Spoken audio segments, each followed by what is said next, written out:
بسم اللہ الرحمن الرحیم۔ محترم ناظرین، حضرت علی المرتضیٰ کرم اللہ وجہہ الکریم کو قول مبارک ہے، والدین کے ایسے گناہ جو اپنی اولاد کی زندگی برباد کر دیتی ہیں، ان کی زندگی کو اجیرن بنا دیتی ہیں۔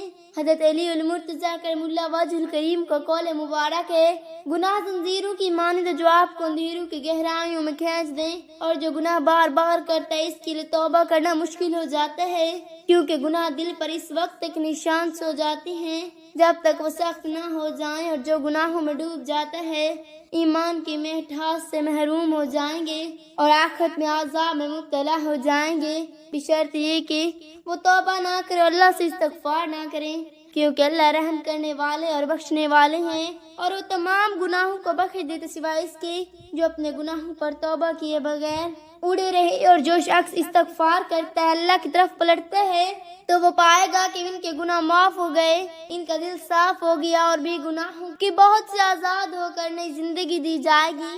حضرت علی المرتضیٰ کرم اللہ وجہہ الکریم رسول اللہ صلی اللہ علیہ وآلہ وسلم کے مشہور صحابی اسلامی معاشرے میں معزز عالم اور رہنما تھے۔ ان کے اقوال اور تعلیمات کو اسلامی روایت میں بہت ہی زیادہ نیت حاصل ہے، یا والدین کے کچھ گناہ ہیں جن کے بچوں کو متاثر کر دیتے ہیں۔ نمبر 1، اللہ کے حکام کی نافرمانی۔ نمبر 2، ناشکری اور ناشکری۔ نمبر 3، جھوٹ اور بے ایمانی۔ نمبر 4، بہتان۔ نمبر 5، لالچ اور کنجوسی۔ نمبر 6، غرور اور تکبر۔ نمبر 7، حسد اور حسن۔ نمبر 1، غصہ تشدد۔ نمبر 9، یہ نماز اور عبادت سے غافل ہونا، والدین اور بزرگوں کی نافرمانی کرنا۔ یہ گناہ بچوں کا مختلف طریقوں سے متاثر کر سکتا ہے، جیسے وراثت میں ملتی جلتی فصلتی اور عادت، روحانی اور جسمانی بیماری میں مبتلا ہونا، زندگی میں مشکلات کا سامنا کرنا، نعمتوں اور ہدایت سے محروم ہونا، گناہ شرم کی میراث سے ملنا ہی، اور ہمارے بچوں کو گناہوں کے نتائج سے محفوظ رکھے اور نیکی اور بخشش کی طرف رہنمائی کرے۔ حضرت علی رضی اللہ تعالی عنہ نے فرمایا، والدین کے 3 گناہ ہیں جو دنیا میں ان کی اولاد کو متاثر کر سکتی ہیں۔ نمبر 1، اللہ کے حکام کی نافرمانی، ناشکری اور ناشکری، جھوٹ اور بے ایمانی۔ ان گناہوں کی وجہ سے بچوں کو تکلیف ہو سکتی ہے، غربت یا لذیذ بیماری اور جسمانی بیماریاں، مناسب شریکی حیات کی تلاش کرنے میں دشواری، بچہ پیدا کرنے میں دشوار، یہ ذخیرے کے مسائل، روزی کمانے میں دشواری، کامیابی خوشحالی کے حصول میں دشواری۔ اللہ پاک ہمیں ہمارے بچوں کو ہمارے گناہوں کے نتائج سے محفوظ رکھے، ہمیں نیکی اور بخشش کی طرف رہنمائی کرے۔ حضرت علی رضی اللہ تعالی عنہ رسول اللہ صلی اللہ علیہ وآلہ وسلم کے چچا زاد بھائی اور داماد تھے۔ آپ صلی اللہ علیہ وآلہ وسلم سب سے زیادہ عالم اور دانشور صاحب نے شمار ہوتے۔ اسلامی روایت میں ان کے اقوال اور تعلیمات کا بہت احترام کیا جاتا ہے۔ حضرت علی مرتضیٰ کرم اللہ رسول کریم نے فرمایا، گناہوں کی 3 قسمیں، وہ گناہ جو معاف کیے جاتے ہیں، یہ وہ گناہ ہیں جو توبہ اور اللہ سے معافی مانگنے سے معاف ہوتے ہیں۔ نمبر 2، وہ گناہ جو معاف نہیں کیے جاتے، یہ وہ گناہ ہیں جو اس وقت ہم معاف نہیں ہوتے جب تک میں گناہ گار ہی لوگوں سے معافی نہ لے جن پر ظالم ہوا۔ اور نمبر 3، وراثت میں ملنے والے لوگ، یہ والدین کے وہ گناہ ہیں جن کے بچوں کو متاثر کرتے ہیں، جیسے اللہ کے حکام کی نافرمانی، ناشکری اور ناشکری، جھوٹ اور بے ایمانی۔ یہ گناہ دنیا اور آخرت میں بچوں کو متاثر کر سکتے ہیں جب تک وہ توبہ استغفار نہ کرے۔ حضرت علی رضی اللہ تعالی عنہ نے فرمایا، والدین کے گناہ ان کے بچوں کو وراثت میں ملتے ہیں، اور اولاد کے گناہ ان کے والدین کو ورثے میں ملتے ہیں۔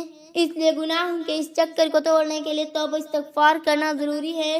اللہ ہمیں اور ہمارے بچوں کو ہمارے گناہوں کے نتائج سے محفوظ رکھے اور نیکی اور بخشش کی طرف رہنمائی کرے۔ چاند اسلامی تعلیمات اور گناہوں سے متعلق رہنمائی یہ ہے، اپنے گناہوں کو تسلیم کریں اور پہچان توبہ کرنے کا پہلا قدم اپنے گناہوں کو تسلیم کرنا۔ نمبر 2، اللہ سے معافی مانگو، اللہ تمام گناہوں کو بخش دیتا سوائے ان کے جو اپنے گناہوں پر توبہ کیے بغیر اڑے رہے۔ نمبر 3، توبہ کریں اور اللہ کی طرف رجوع کریں۔ توبہ گناہوں کا علاج اور استغفار غلطیوں کا علاج ہے۔ نمبر 4، جن لوگوں پر آپ نے ظلم کیا ان کی اصلاح کریں، جو کسی پر ظلم کرتا ہے اسے قیامت سے پہلے اپنی اصلاح کرنی چاہیے۔ نمبر 5، گناہوں سے پناہ مانگو، اللہ کی پناہ اپنے نفس کے شر سے اور دوسروں کے شر سے۔ نمبر 6، یاد رکھیں کہ گناہ تمہاری تعریف ہی کی طرف سے لے جا سکتی ہیں، گناہ زنجیروں کی مانند جو آپ کو گہرائیوں میں لے جاتی ہیں۔ نمبر 7، گناہوں کے لتاج کو ذہن میں رکھیں، گناہ دل پر اس وقت تک نشان سے ہو جاتا ہے جب تک وہ سخت نہ ہو جائے۔ محاورات قرآن مجید سے رہنمائی حاصل کریں۔ قرآن نیک لوگوں کے لیے ہدایت اور بیماری کے لیے شفا ہے۔ نمبر 9، یاد رکھیں کہ اللہ رحم کرنے والا اور معاف کرنے والا ہے۔ اللہ اپنے بندوں پر اس سے زیادہ مہربان ہے جتنا کہ ماں اپنے بچے پر۔ اللہ پاک۔ نمبر 10، تقوی اور تقوی کے لیے کوشش کریں۔ تقوی آخرت کی بہترین سامان ہے۔ اللہ ہمیں نیکی بخشے اور رحمت کی طرف رہنمائی فرمائے۔ نبی کریم صلی اللہ علیہ وآلہ وسلم نے فرمایا، گناہوں سے بچنے کے لیے باتوں پر عمل کرو۔ نمبر 1، اللہ سے ڈرو تم جہاں کہیں بھی ہو، اللہ سے ڈرو۔ نمبر 9، اللہ کو یاد کرو، اللہ کو کثرت سے یاد کرو۔ نمبر 3، علم حاصل کرو، پھولے سے قبر تک علم حاصل کرو۔ نمبر 4، اچھی محبت تک۔ ایک شخص جو اپنی کمپنی رکھتے اس سے متاثر ہوتا۔ نمبر 5، آزمائش سے بچیں، ایسے حالات سے بچیں جو آپ کو گناہوں کی طرف لے جائیں۔ نمبر 6، اپنے خواہشات پر قابو رکھیں، جو اپنی خواہشات پر قابو رکھتے وہ اپنے گناہوں پر قابو رکھتا ہے۔ نمبر 7، معافی مانگو، اللہ سے کثرت سے معافی مانگو۔ نمبر 5، آج ایمان کا خیال رکھیں، اپنے اعمال کا خیال رکھیں، جیسے کہ ان کی حساب لیا جائے گا۔ نمبر 8، عاجز رہو کیونکہ غرور گناہ کی طرف لے جاتی ہے۔ نمبر 10، قرآن سے رہنمائی حاصل کریں۔ قرآن پرہیزگاروں کے لیے ہدایت ہے۔ یاد رکھیں، گناہ کرنے والا اور توبہ کرنے والا اس شخص کی مانند ہے جس کا کوئی گناہ نہیں، البتہ ہمیں گناہوں سے بچائے اور نیکی کی طرف رہنمائی کرے۔